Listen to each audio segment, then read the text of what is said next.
Aimables téléspectateurs, bonjour, bonsoir, bienvenue chez nous à MTV, la maison de l'excellence. Une fois de plus, devant vous, c'est Mombaya, les pharaons Mwana et Africa. Toujours dans le cadre de cette émission, Lelo Oboye, nous avons comme invité Vincent Chiluizi, Mister Vicente, Joe Vince, les coordonnateurs et directeurs de la Voix du Peuple, site internet et web télé, Obo Misana Kolanda, Obo Landa Rabisope Tantokuna. Juste pour vous faire comprendre que ce sont des jeunes qui se soutiennent pour faire avancer la jeunesse, pour faire travailler la jeunesse. Donc c'est avec lui qu'on aura passé ces moments. Nous allons essayer un tout petit peu de découvrir en soi qui est Vincent Chiluizi, en long et en détail. Comment est-ce qu'il s'est retrouvé dans le monde où il y a médias, comment lui il prend ses métiers, comment est-ce qu'il comprend la jeunesse, et puis quelques deux, trois points, il y a la réalité à Moussa Lango en ce qui concerne sa personne, en ce qui concerne son métier, parce que généralement, tu as où il y a ça là, au déjà ça là, et puis voilà, tu remets quand même un tout petit peu, étant journaliste, étant jeune, on est souvent buté à multiples problèmes autour de mais ça lié vraiment à la jeunesse, je crois, et aux moments de bonheur et d'exploration autour du passé, mais je vais dire un grand merci à Trésor Mouteba, les personnes derrière la caméra qui assure la réalisation. Nous allons également dire un grand merci à notre Dieu qui nous a accordé souffle de vie gratuitement. Merci également pour notre soutien, notre abonnement, notre confiance par rapport à déjà vous découvrir en nous, les bourgeons de Bissau pour sa confiance. Salutations au président Adonis Ngambani Mbambi, Yajili Kitima depuis les États-Unis. Également salutations à boss Jacques Sobanouka, autodédié émission à l'élo. Également clin d'œil à Bob Bossé, l'homme selon le cœur de Dieu, sans oublier mon mentor Jean-Claude Longangue, Vincent Chiluizi, Mbote. Mbote, Thierry Momba, et puis Mbote na Longangue, Jean-Claude Longangue, mentor et Thierry Momba. On est fort. C'est mon vraiment. Bienvenue chez nous, je crois que c'est une première cause à Nabiso. Ouais, en tout cas, comme vous venez de le dire, AMTV, donc Africa Mokil Mobimba. Donc, comme vous venez de le dire, tous les jeunes. Autorope sanara ezab énergie, c'est-à-dire énergie nanga na contribuer na wa yo énergie na contribuer na wa pour que lobby ezala malamu mingi, surtout que toza dans les bons, tout ça musala mo malamu est apprécié partout et pas à batou. C'est vrai que batou bon c'est plan il faut pas existera pour to yeba que batou bazo c'est plan baza, mais sinon félicitations na bondo talo libanda na bata libanda ba comme il olendo na talo na Dubaï faut na ba bien pour bato boye comme autre comme il olendo donc na on doit attendre la émission bosaki na nati lokole émission mo yamba qui Franck Stemai Nathalie Kiamo. OK, merci beaucoup. Donc comprenez pour na bateau vous posez ma question, comprenez qu'on est et on reste ensemble. Vous allez continuellement à Hollanda Bisso dans la voix du peuple, vous allez aussi nous suivre ici de temps à autre parce que c'est juste une manière de booster moi Marambo quand il y a des fait la force. Vraiment, ça c'est vrai. Vincent, tu sentais déjà ouais, positif, ça va vraiment donc naza bien, tout va bien. Surtout que tout ça voyage je l'ai qu'il y a avion comme matin. Stress d'ailleurs moi ba fatigue moi zaza surtout ba escale tout ça ba ni matin wa kita les agia ba vol na biso ba vol ba Dubaï les ara direct donc Kinshasa, Éthiopie, pendant que Éthiopie Airlines, Éthiopie au 20e sous moi 1 heure ou 2 heures du temps Matisusu.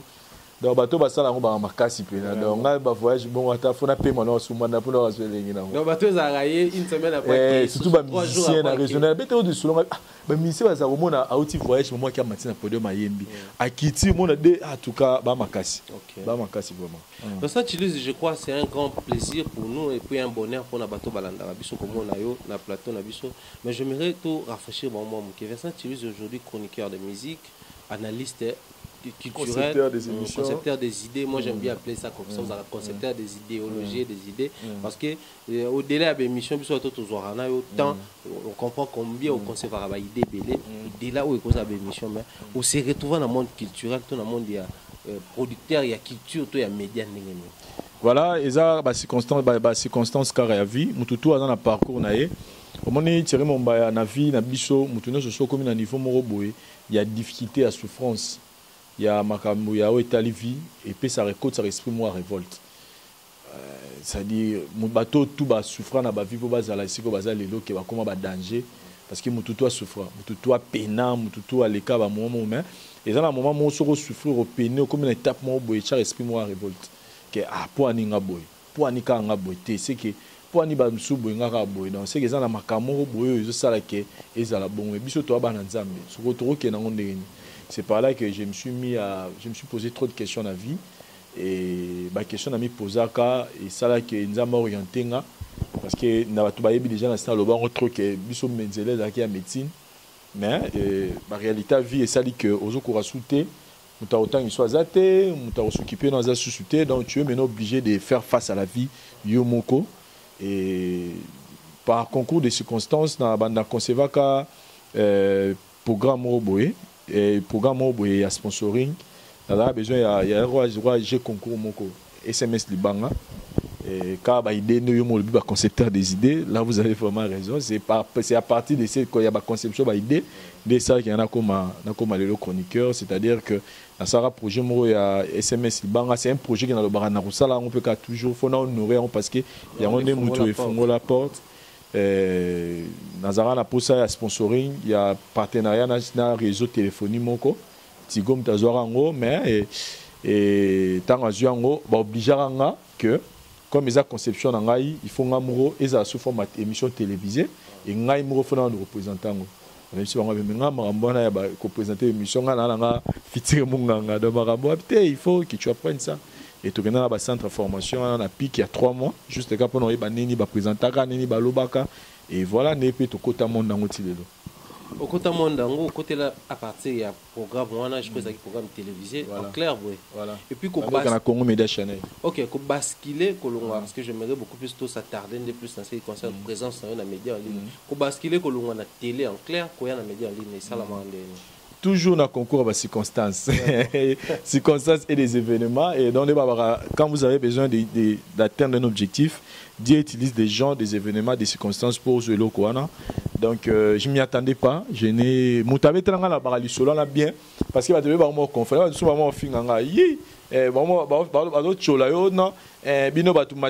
internet. Je préciserai bien que je suis en internet. Il faut tout préciser parce que l'histoire reste l'histoire. Nous avons en internet et matika songoté. Nous avons lisolo ya YouTube, liboso, c'est Mike Kalamba, les frères Mike Kalamba.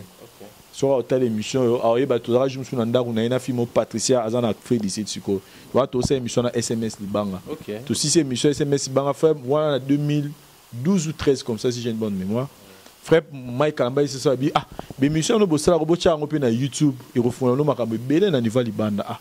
Na tune YouTube ndenge lobani habité za émission ba kutsa na internet ah na mona wa distraction abi ah bon émission da tala la télé ba la tcha na internet na kipate et après avec le temps mi koleleki nango na okuta na matika son à partir à jazz na ndo luka numéro Willy Musheni kana nega luka boy de jazz a benga place na Willeri na kuti matina jazz na filmo be ba oli bantaba ba nini c'est par là que jazz a présenté que matika songo aza journaliste internet. Internet on les anime expliquer tes émissions tout ça de on a côté sangati a te benganga zo numéro na benganga na benga ba deux fois boya a so ça nga bongo tema pe na na concentrer na ngote na zaki pe na trop focaliser na ngote na ba no tema ebelo ko ebino valeur na ngote na no pe so bien important c'est na le box na nga ce n'est que na zo ka cop moro boya ya ko ça la publicité à moi na maman langue Enis wazara moi ça Mike Kalamba ikala ex fiancé Mike Kalamba Enis Enis Olang, nous avons composé les publicités à la maison d'habillement sur 24. Jour Toyoranaka, photo s'habiller, mon ami qui son nom repose en paix, Fernando, designer 34 600. Ah, non, pas si fort. Donc j'ai perdu quelqu'un de très important dans ma vie. J'ai publié quand même dans Facebook. Yene Mututo, ce la Muto Pena qui a créé en moi dans le garçon. Et je regrette si les lots n'a perdre vraiment c'est quelqu'un de très important. Donc bref, il y a des fêtes parce qu'il s'occupait de tout ce qui est montage, tout ce qui est technique. Il y a prévu qu'il y a une caméra, il y a frère Pichou Mwanza. On a des Dessler, ils en ont il y a quelque chose à faire Pichou Mwanza après ça sur Dessler. Et le matin, on a bien Nice. Non, tu retourner publicité l'objet pas bien d'abord mannequin aïe baouya tout ça bani le matin Fernando qui m'appelle na batongo non Vincent faut toi ni le tournage toi ni le point noter faire petit moi dans mon bien téléphone écran na chez Abimi na ah papa mais nga sina bengi batu déjà tout ça bani mais ils ont un principe mon boy au ngana yekola que à chaque obstacle correspond une opportunité ça dit so ça likamo kutene lo mo kutene obstacle dis-toi que nzamba na pour ça élever atombolo place aux amatisa yo et ba opportunité mingi ya na forme ya obstacle na forme ya difficulté na forme ya passi donc faut parce que comprendre ngo pour boostango pour donc ezaka ba pesi yo cadeau bambalango na ba pesi yo diamant bambalango na fulu voilà donc faut que panza fulu pour ba ke diamant za na kati voilà et connaissant cette principe là na c'est quand Gabi Fernando to tourner les lo yo yara partir ba 11h to kutana na nini wana to tourner yo zo de caméra ngase yo yara to tourner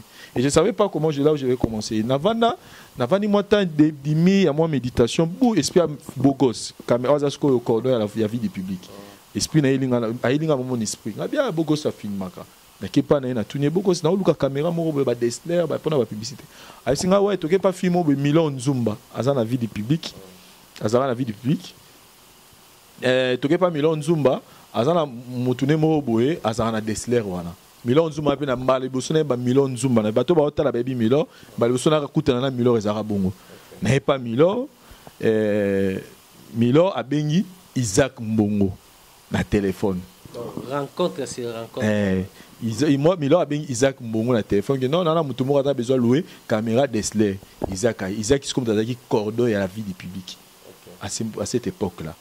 Donc Isaac Aye, tu négocies na EP, non je vais te payer autant. Tu yokani tu matina car, tu qu'est-ce qu'on place ya publicité. Tant tu que na taxi, bazarana Christelle Boanga. Christelle Boanga tu vas tourner après bon abi Boanga abi non zela non mukie, na que ça non tamo na obinga Boanga qui na to kengai mais Isaac na car. Tant ce que na Isaac. Dès que la moni Isaac a la ti badge moko bo komi avis du public. Na tu Isaac oh ezanini, ai singa habité eza site internet tout ça la biso ça la mission il est dans internet il sait que ce a fondé ordinateur là abandi olaxanga tala bongabi mon cher ngape no ka masolo oya bani amanga ya sukuto lingi ne poza na yo ozano bien nzamba sala bien boye sukuto ye et fondé le makambu fort yaka kuto kota na site na biso tala frère Pichu Mwanza merci donc ce qui frère Pichu Mwanza après ça Fernando caméra menga le na zati. Donc il fallait faire Pichu Mwanza boya pour Nzamba Fungola. Donc ils ont qui plan ya Nzambe. Donc c'est ce que j'ai toujours dit. Donc c'est par l'ande ngana comme journaliste internet. Voilà. Comprenez que c'est vraiment une histoire qui édifie. Moi je crois pour la bande de copie bazo rencontrer ba situation moro ils vraiment obscure, ils vraiment compliqué. Percé, il y a un mystère derrière cette situation-là. Je crois il y a une autre porte au côté le côté et même mieux on a pas dimension. Sous photo reconnaître aujourd'hui il est une grâce pour la bande de belle au bataille la départ différentes émissions à ça là. Mais Vincent Chiluzi depuis que vous avez milliers de médias presse en ligne s'il faut bah bicho moi na moi bah les candidats tout Vincent Chiluzi musa na mnonde bossa là ils a ndeni par rapport à comportement bateau par rapport à mode de vie par rapport à ndeni et les candidats ou expliquer ndeni. Non, on a expliqué qu'il y a un monde, na toza na kati ya monde, même internet on peut un monde. Et ça un monde dans le sens que na kati ya monde on a diversité à bateau. Et toza na ba forme union sur bateau, même na kati ya liboto on a papa botiba, on a moi msusu voyou, moi msusu sérieux, moi msusu mutra mutu dans toza na kati ya diversité monde. Donc on a expliqué que azonga ne mukile zalaka. Donc monde na ngwe za na bateau ba osala makambu bien, za bateau ba osala mabe mais pour mes ara que moi j'ai compris aussi une chose na bateau batala biso eza ko fingate mais biso ba congolais on dit to lingana biso pe bablo eza trop banalité bablo dit to lingana on peut moins mingi parce que na remarqué net c'est le mot on a plus un exemple moro même na ba page biso ba polémique au moment là dans sur les news des stars to la bouche autorisé to j'ai la bouche to des stars a republié le mot pena ya makasi pena et le mot éducatif et le mot pena bien papa au moins pena 12 j'aime. Tam sur 3 commentaires. Ma publié à Bouzoba.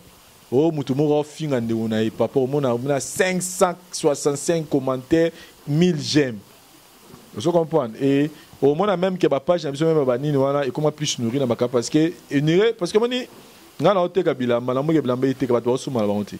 Na kena sombi na tiki bilamba na oteka biloso na moke osuma loso na sani. Na oteka ka loso donc biso bato bazana ba page ba fonika bato loro balingi. Ya on appelle na comment remarquer qu'on irait c'est vrai parce que sur Nathalie ba page mo ke banga mama longa ba kipa ngote mama buzoba neti mikolo ba blora ba base mo sur internet wana bon pour ne pas faire la publicité. on a un niveau qui va motiver à commenter. Au moins, on a temps on a fini, au moins, on a ni battu à commenter. Au moins, on a pourquoi on a répondre à commenter. Mais si on a au moins, il y a bon zambe, nana qui parle, qui parle à zate donc. Et ça monde donc voilà. Donc là, je comprends que l'application de la loi offre dans la demande. Voilà. Par contre, qu'on offrir bateau au Sénat. Voilà. On des bateaux offrir. Bon, mais ça, tu lui dis. Parlons d'une réalité, les gars, on a milliers de presse en ligne. Aujourd'hui, les lots, avant tout côté en éternel, j'aimerais UOP Sabiso Nzela et les Kakindeni. Les lots, la voix du peuple, combien d'années déjà? Dans juin, tu ça 3 ans. Après 3 ans d'existence, au Banda qui m'a abandonné les débuts à la voix du peuple. Donc, qu'on fonde la chaîne YouTube et puis qu'on est vrai. Ouais, pour quand on est éliminé, quand on travaille avec Dieu, ils ont un moment où on sent que temps est coquille. Je comprends. Bah oui, ça a été. Et là, on poussé pour faire quelque chose, tu vois. Et c'est comme ça qu'il y a Naza. Donc, Naza, à un moment où on a rose, on a vendu câble, on a poussé salabo. Et à chaque fois, on a réussi ça toujours. Maintenant, dans la vie du public. Bon, c'est pas. Ils appellent sur l'interrobé Taramasolon. Ah, bah non, ça, mais après tout ce que j'ai vécu dans la vie du public, il y a des gens qui me disaient non, ça, mais dans ce cas-là, jamais besoin de vivre. Mais il y a un bon jour comme ça, en tout cas, je n'ai pas compris. Donc, on a vu dans la soirée, il y a Kambu. Voir puis on est Dubaï. Donc, voir dans la soirée, il y a ça, comme la salle à Rombamo. Et c'est comme ça, Nathalie, bah, circonstance à vie, bah, tout le monde, que Nazan a puité. Il y a un qui a un problème à cause de Sunganga. Au contraire, il y a une charge. Et tant que mobile, je me suis dit, non, en tout cas, il faut. Parce que YouTube, YouTube fonctionne. Je l'ai toujours dit, je suis donc, tout le monde a coaché, non, rien. Donc, Dieu m'avait préparé pour que donc c'était le temps de Dieu. Oui, c'est là qu'il y a ça, la voix du peuple. Et j'ai toujours donné Dieu raison parce que les lots. Tout ce que je suis aujourd'hui, c'est grâce à Nzambe Ouassel dans la voix du peuple. C'est grâce à Nzambe Ouassel dans la voix du peuple. Mais parlons d'une expérience. Après expérience, chef, il y a tout coordonnateur, tout directeur, concepteur, il y a la voix du peuple. Il y a le Bané Belé. Au PSU et 6 calamité, ma famille, je crois qu'il y a un s'acquérir dans la situation. Au Tilbanda, à Dubaï, aux pays ont parcouru quelques pays africains. Où s'acquérir vraiment dans la situation différemment. Parce que, on va moins avancer côté Internet et tout. Lélo, il y a bon nombre de gens qui ont passé sur site internet. Jusqu'à preuve du contraire, ils s'est démerdé. Au moins, depuis Salama, ils étaient présents dans le milieu. Attention, pas mais on sentit que depuis qu'il a créé son entreprise à lui, il a percé par rapport à Bissika Outaki. Et bien, même si on a créé qu'il a senti que tous les moyens, il y a matériel, et puis il y avait des gens qui finançaient. Mais après un moment, on a 2 mois, 3 mois, paf, bakati. S'il faut qu'on réfléchisse autour de cette façon-là de gérer, ni ça la rapenza que nous avons banni, comme biso ba site internet ou banni, puis pas faire katana. Bon, bah paramètre très belé, netolo bâtiment ba bakati très belé, moni. Et donc elle besoin le bas d'abord, et ça problème il y a temps. Moni, il faut savoir ça la ça lecture à temps. Et ça te pour au sali succès place Morosa, né lobby que lobby sur que ça les loro na yo mamo et simba. Non. Et ça pour d'abord ça lecture à temps. C'est-à-dire mouton tazan à temps. Et ça te pour moni le lot, Vincent Chiluz a sali la voix du peuple. Dans moins de 3 ans, a commis par exemple, il y en a plus de 60 000 abonnés. Qui yo pour lobby on a pu sur la salle et au salama bon non. On le voit même dans l'artiste émission, on va dans beaucoup de domaines. Donc il faut savoir ça la lecture à temps. Et puis qu'on va préparer et le au sala. Bah tout mais bah ça que loko pour ramener la salle lobby pas qui ça. Il faut ça makambo, faut jouer un peu préparation. Ça dit tant on sali kambo, il faut se préparer sur tous les plans. Et puis à mis ça tout et le union sur mon frère dans la vie, ça c'est quelque chose que n'a pas ça batou.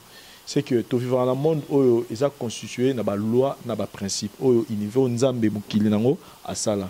C'est-à-dire que loko tout seul mo sala, il faut oyeba ko se rallier na loi où ils et loi où ils ont relié et loko mo sala. Tu vois? Et loko tout seul do ça là roi mutada pour ça à ça la récolte à masango.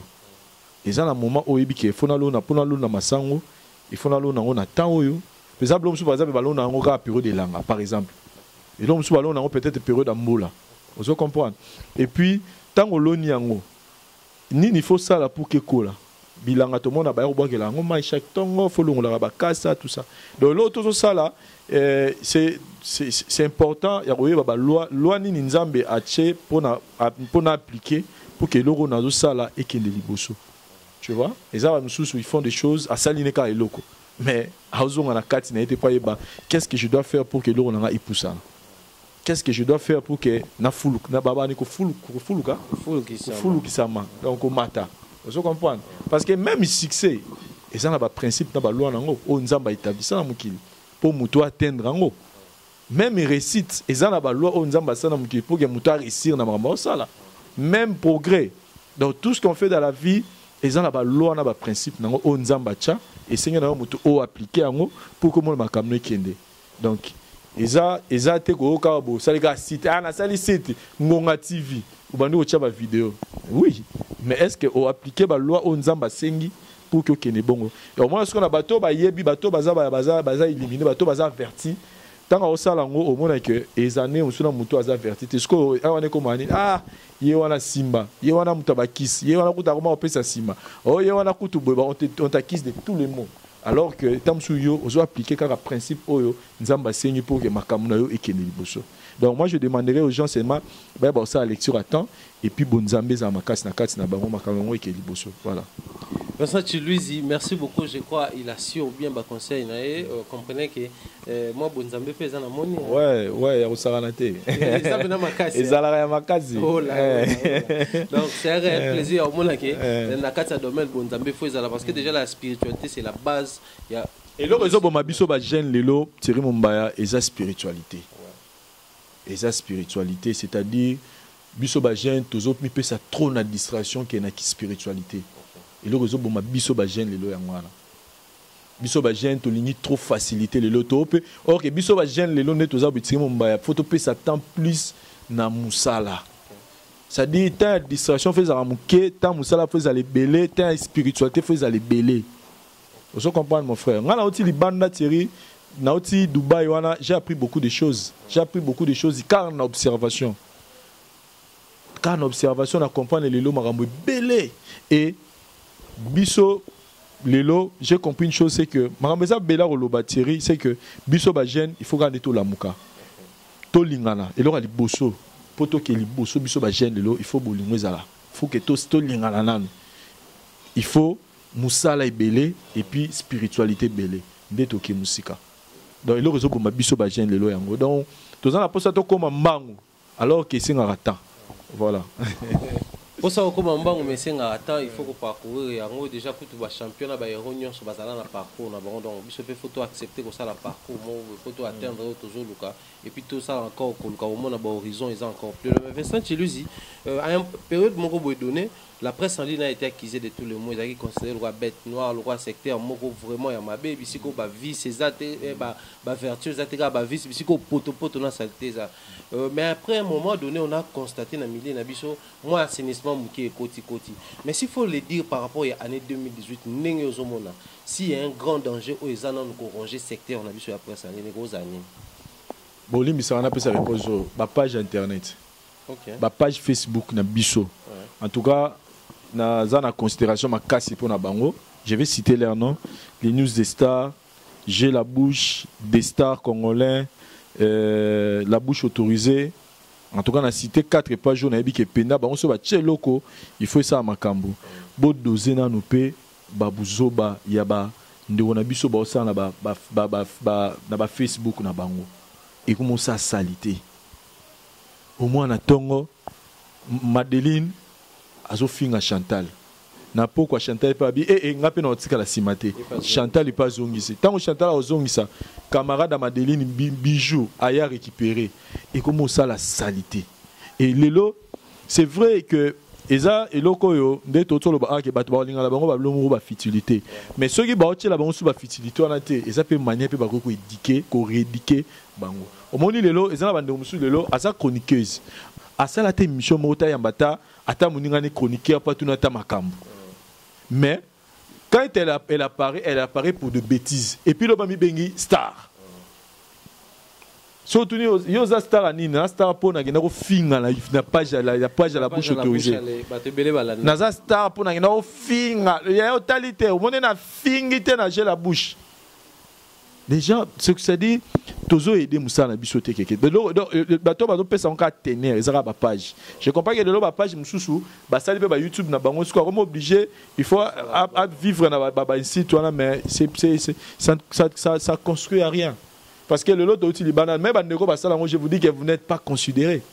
Vous n'êtes pas considéré bandeko boleka la mungina tongo fini Madeline au moins na ba nombre de commentaires, ba nombre de j'aime mais na limite que place bien na makambo ça là ma ba obenga yo. Peut-être 2-3 personnes vont bien pour téter et puis na bandeko pe ba commentaka. Au moins na fille mo l'équipe na ba fingi muninga na le roi netkara longole na poso nzoto. Au moins na suka komi Thierry Mumbayo ne makambo.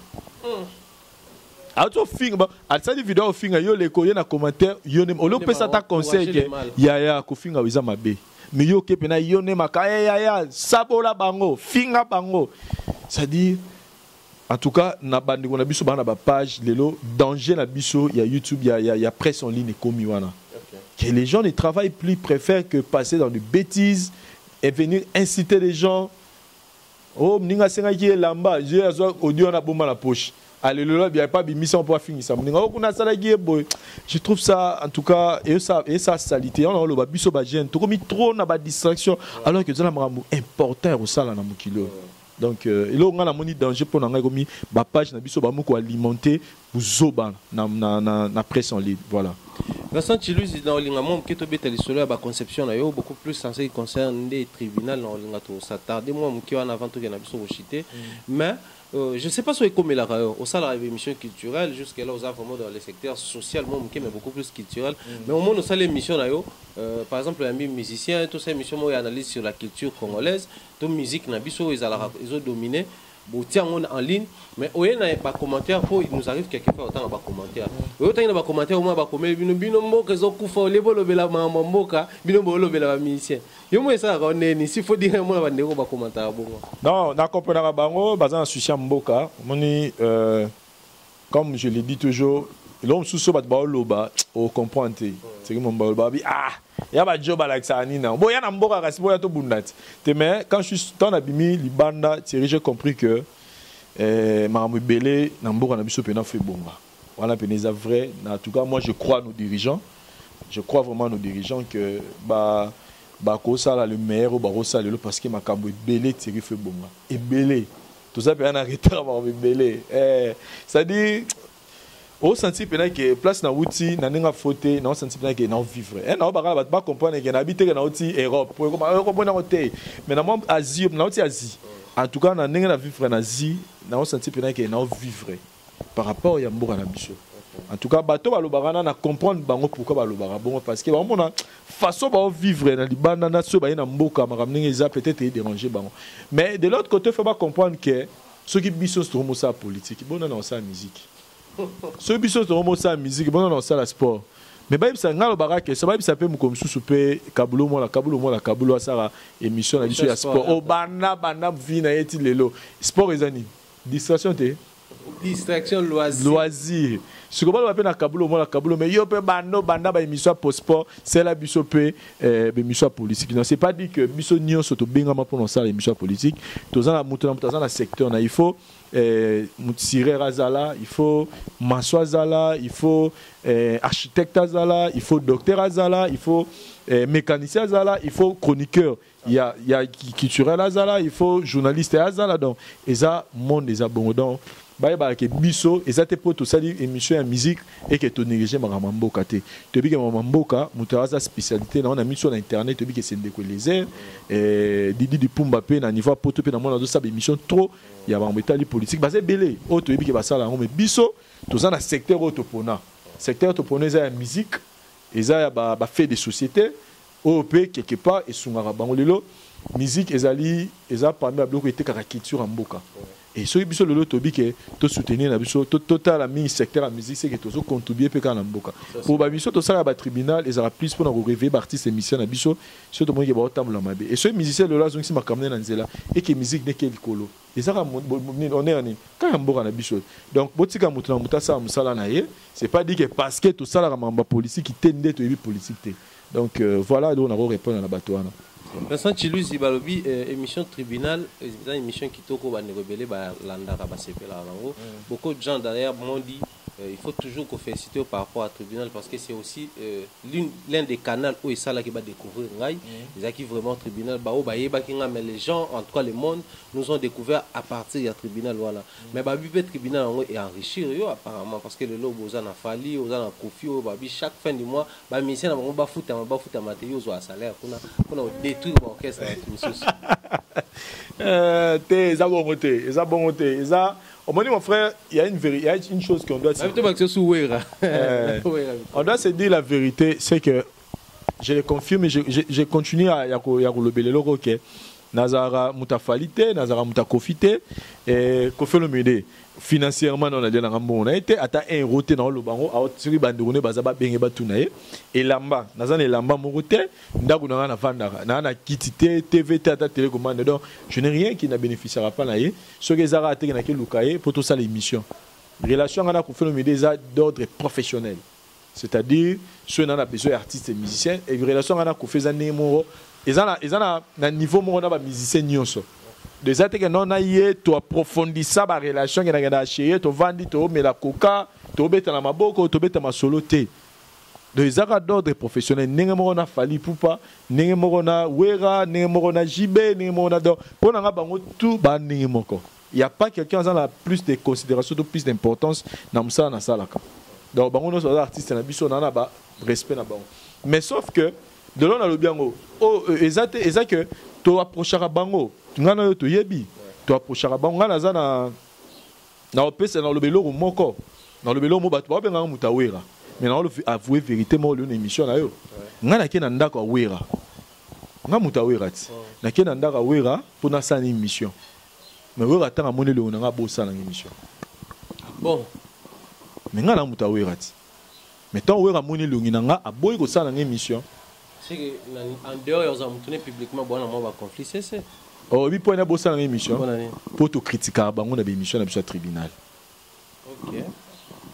Donc, pour dire que, et ça, donc, nous avons parce que si on a eu un moutou que, bah, j'ai robé le bassin, il faut nous émission. Eh, il y a un oué en madanan. Mais.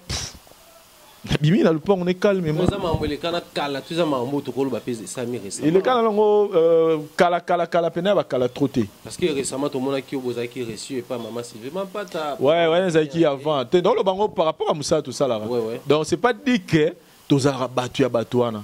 Ce qui est battu c'est que je n'ai pas ndara wera fallait pena wera tout ça l'émission tout ici tout fandi tout kangi ba selfie non. Ça dit le problème c'est quoi? Tu approcher à bango. Exactement, bazaka obligé tant approcher ma biso. Mais na moto approcher Nimio. Oye pas mso pas Kofi. Ah Kofi dans une interview hein. Pour ngaper Kofi le MIDP. Au départ Kofi peut raccrocher dans le téléphone. Kofi le MIDP a raccroché dans le téléphone. Balboso na bien Kofi na poser interview singa bi biloko na internet on parle ngati. D'ailleurs il me connaissait même pas 4 langues téléphone. Mais lelo tous en très bonne relation avec Kofi le MIDP. C'est-à-dire quoi? Biso to approcher à bango.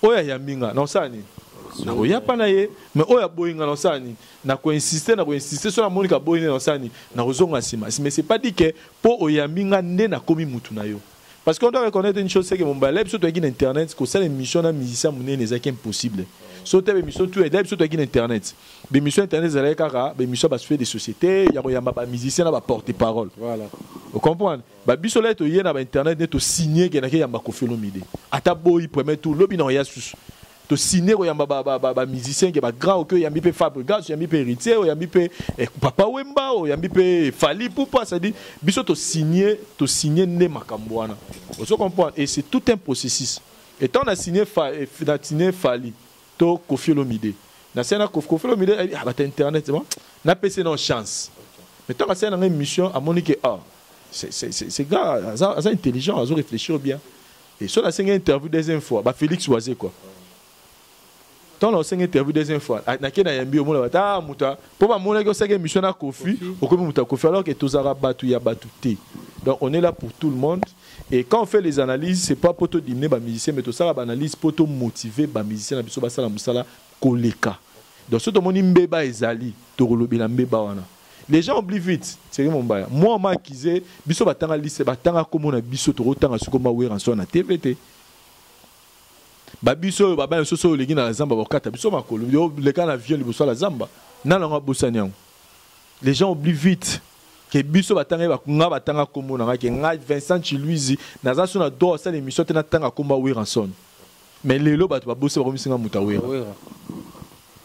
Vous comprenez? Dernièrement, à Kofi Olomide, on moi si a pesi ordre que ngala ko tala sa sur émission là bata profiter pour nani pour na le ba propos mo BCP si bangote. Donc c'est pas dit que tous ala bata Kofi Olomide to bata wera to bata il y en a des gens oublient seulement vite mais dans réfléchir en tout cas mais moi que ba se souvenir que période mo hôtel le cas ngai Vincent batanga comme on a autant sur comme wera te mais le local bata wa mo le bo Vincent Mutawera. Donc tous ans Mutabatunyo se tirer mon bail voilà. Vincent Chiluizi, merci beaucoup. Je crois toujours qu'il est tout doucement vers la fin. Avant tout, qu'il y a une ça chute et plutôt boucler la boucle. J'aimerais au PC un moi aperçu au Tilibanda, dès que tu goûter pendant l'émission, ou tel qu'aux Alibanda, faut te rappeler que aux Aïkina à Dubaï pour un séjour aux Aïkuna, et puis ça qui est anniversaire, on écoute qui au Kuna, on passait vraiment un moment. On fêtait la bateau. On anniversaire vraiment fluvial. Donc ça a fait plaisir de me gâteau minéné, donc c'était vraiment total régal pour nous passer un moment na communauté na yo mais Libanais en boka. Beaucoup de communauté ni ba Congolais Libanais il paraît ba lingana raté, il paraît ba sungana raté, ba yambana ramabe yo moni ondeni. Voilà, par là, on a profité de ce moment. On a fait un message très important.